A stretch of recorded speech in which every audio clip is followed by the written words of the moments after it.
have a 10-year guaranteed reduction in that tax. We're in the third year of that, as well as some success. Some success and some continued battling with the current administration about reducing the business privilege tax, the gross receipts portion and the net income portion. Should I be mayor of Philadelphia, I won't have to argue with myself, at least about tax policy, and I might actually win a few more of those fights.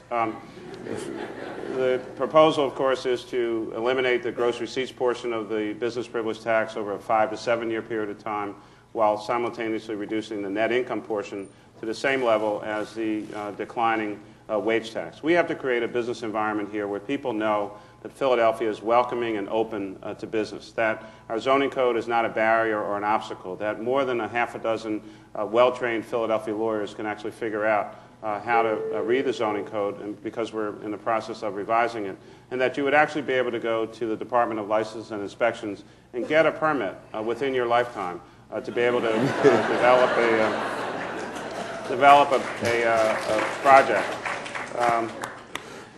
Our Planning Commission at one point in time was heralded as one of the best planning organizations anywhere in the United States of America, and unfortunately I think they've been in many instances reduced to a transactional body where we engage in zoning on a project by project and who you hired to represent you basis. We have to eliminate that as our process here in Philadelphia.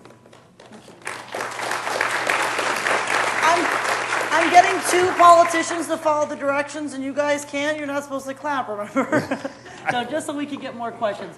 Now, I'm assuming you still remember the. Oh yes, well, and it was referred to the next mayor. It didn't necessarily say Al Toltenberg or Mike Nutter, but I think the opportunity for employment the green industry gives to this city is immense, and how it will serve us well. One, it beautifies the city. That's very important. Two, it also helps us stretch a dollar, keep our energy costs lower. My parents were immigrants from Germany. They taught me full well how to stretch a dollar. I'm very much the underdog, underfunded candidate in this campaign. My campaign committee knows how to stretch a dollar as well. Wait till you see my finance report. I'm going to have to. But that importance of employment is so very, very great in helping this town.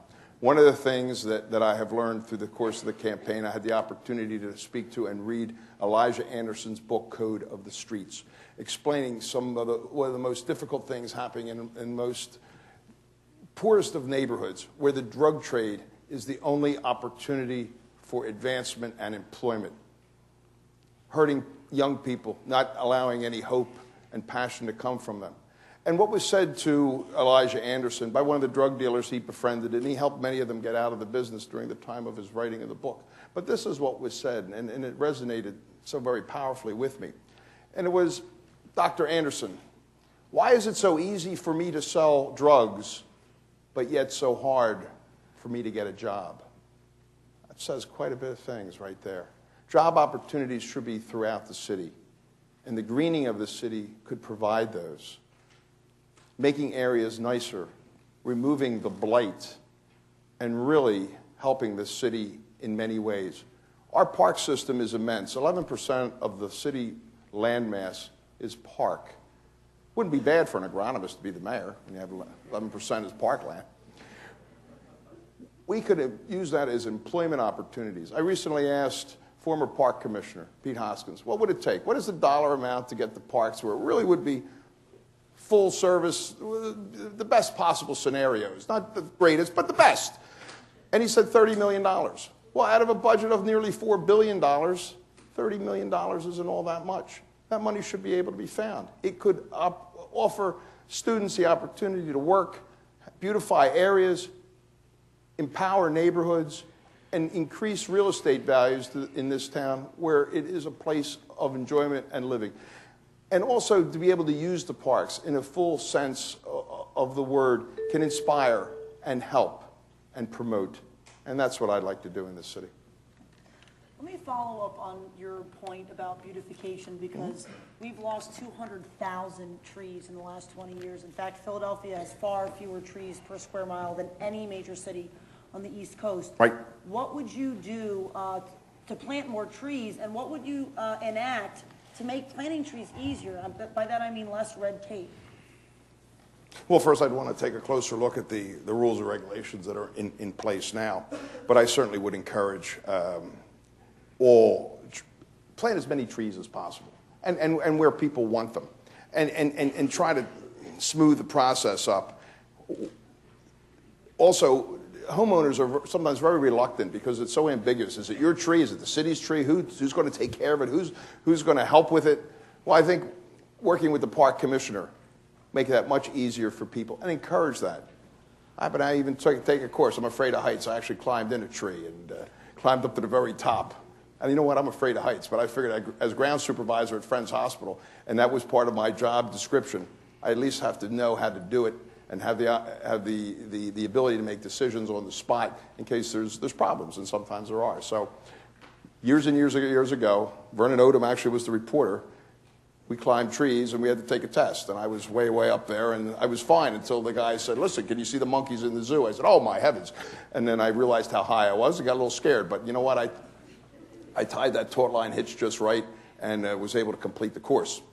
And in full disclosure, I haven't climbed into a tree since. But trees can add a great deal to the beautification of the city. It's something simple, something easy. It can bring families together. And it's just a nice and wonderful thing that can be a great part of this neighborhood and will go a great way in just beautifying the whole area. Thank you. Can we have the next video question, which is going to be directed to Mr. Nutter? Thank you. I'm Layla, and I live in North Liberty and work in Center City. I just moved here from the Olney area, and I know there's a big difference between Center City and other Philadelphia areas, specifically litter. As mayor, how would you keep our neighborhood clean, green, and trash-free, even the parts without high-profile businesses and restaurants to pay more taxes towards litter collection? Was that last part? How would you keep areas clean that weren't necessarily the high-profile ones, like maybe she's referring to Rittenhouse Square, where there's restaurants are more incentive, I guess, to keep them clean because people are paying more attention? Well, I mean, other than public safety and education and creating jobs and a number of other issues that have come up during the course of this campaign, I think the most revealing thing that I've found in the course of running around this great big city is, unfortunately, how dirty Philadelphia is. And it really is a disgrace what's taking place in our city. And part of the question was, what was I going to do to clean up Philadelphia? I think the first thing I can do is to encourage Philadelphians to stop throwing so much trash in the streets. You know, I've said on a couple of occasions that there are only 5 things that come down from the sky. Rain, snow, sleet, hail, and blessings from the Lord. Everything else we put out there. And so, I mean, it really is kind of astounding when you run around this city, and whether it's motorists or pedestrians, that people just throw stuff out their car windows, they drop their bags and packages all over the place. And but for, unfortunately, some of the insanity that takes place on our city streets, I mean, you really just want to go up to the person and say, who do you think is picking that up? Now, you know, some folks may not take that too well. So, slightly reluctant to get into that. That's not mine. But I think that there are ways to better educate and inform the public about the need for a clean city. You go to some other cities across the country, you know that I've participated in some best practices tours in Chicago and New York and other big cities. They are clean.